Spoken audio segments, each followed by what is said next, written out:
ಚಿತ್ರರಂಗಕ್ಕೆ ಪ್ರವೇಶ ಮಾಡಿದ್ದಾರೆ, ಏನ್ ವಿಶೇಷ? ನೋಡಿ, ನಾನೇ ಒಂದು ಒಳ್ಳೆ ಮುಹೂರ್ತ ನೋಡಿಕೊಂಡು, ಒಳ್ಳೆ ಸಮಯ ಸಂದರ್ಭ ನೋಡಿಕೊಂಡು ಮಾಧ್ಯಮದ ನನ್ನ ಎಲ್ಲ ಸಹೋದರರ ಎದುರುಗಡೆ ಬಂದು ಹೇಳಬೇಕು ಅಂತ ಆಸೆ ಇತ್ತು.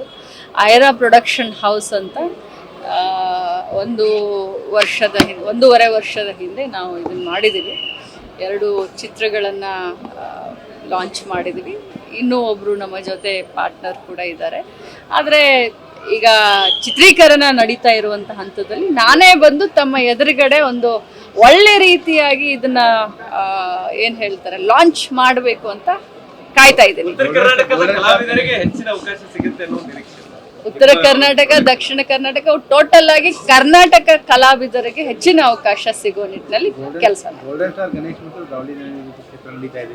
ಹೌದು ಹೌದು, ನಿಜ. ರಮೇಶ್ ಅವರು, ಗೋಲ್ಡನ್ ಸ್ಟಾರ್ ಗಣೇಶ್ ಅವರು ಮತ್ತು ಡಾಲಿ ಧನಂಜಯನ್ ಅವ್ರನ್ನ ಹಾಕೊಂಡು 2 ಚಿತ್ರವನ್ನು ಮಾಡ್ತಾ ಇದ್ದಾರೆ.